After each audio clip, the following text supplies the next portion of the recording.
तो वो परमाक्षर ब्रह्म है, वो कबीर देव है जो बनारस में 600 वर्ष पहले लगभग आए थे और 120 वर्ष तक इस साधारण मनुष्य की तरह काम करके अपनी लीला करके चले गए और ये तत्व ज्ञान का प्रचार करके और लिपिबद्ध करवा के चले गए। अब इस दास को भेजा है उस गूढ़ ज्ञान को आप तक पहुंचाएं और समझाएं।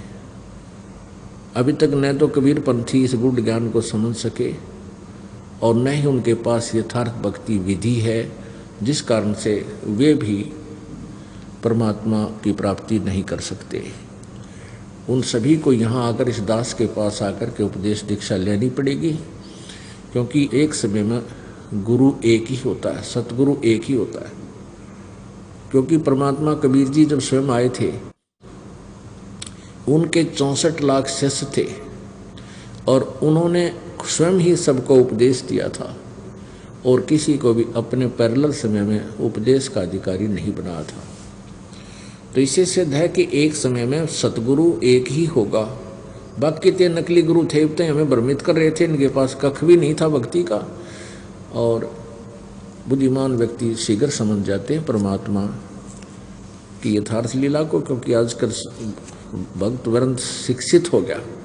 शिक्षा का मूल उद्देश्य परमात्मा का यही था कि ये शिक्षा ग्रहण करके जिन सदग्रंथों को ये सच्चा मानते हैं उन्हीं में परमात्मा की महिमा आंखों देख लें वो क्या बताते हैं।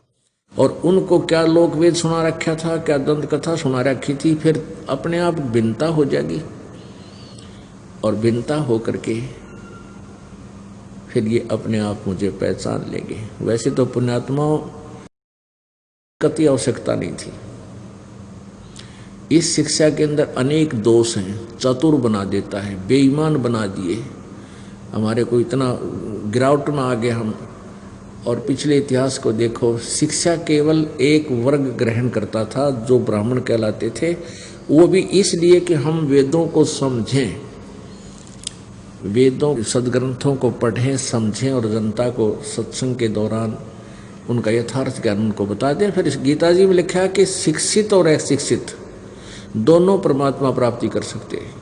शिक्षित विद्वान जो व्यक्ति होता है वो सदग्रंथों को पढ़े, यथार्थ ज्ञान को समझे और अशिक्षितों को उन्हीं की लैंग्वेज में साधारण भाषा में उनको ज्ञान बता दे, वो भी भक्ति कर सकते हैं। मंत्र का जाप ही तो करना है, मंत्र का जाप करना है, नियम में रहना है, मर्यादा के अंदर रहना है, तो दोनों पार हो सकते हैं, विद्वान भी और अविद्वान भी। शिक्षा का उद्देश्य केवल रोजी रोटी ही रह गया।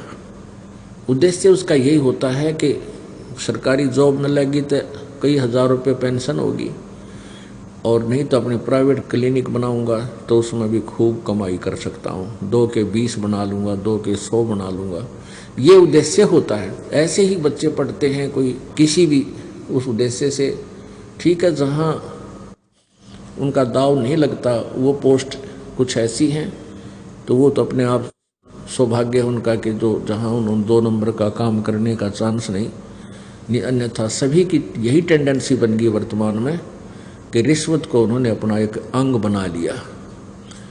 और पहले क्या था कि रिश्वत को विष मानते थे, विष है भी, लेकिन अनजानपने में इस विष को अब खाना प्रारंभ कर दिया, जिससे किसी के घर में शांति नहीं, किसी के भी घर में। रिश्वत का पैसा, लूट का, चोरी का, ठगी का, मिलावट का, ये पैसा जिस घर में प्रयोग होता है उस परिवार को विष देने की आवश्यकता नहीं पड़ेगी। एक समय ऐसी स्थिति उस परिवार की आ जाएगी। तो इस तत्व ज्ञान से, सत्संग से हमें पता चलता है कि कौन से कर्म करने चाहिए, कौन से ना करने चाहिए। तो सत्संग के अभाव से प्राणी इस भयंकर पाप को इकट्ठा ही करता रहता है। सौभाग्य है उन पुण्य आत्माओं का जिनको सत्संग मिलता है और सत्संग संत से होता है।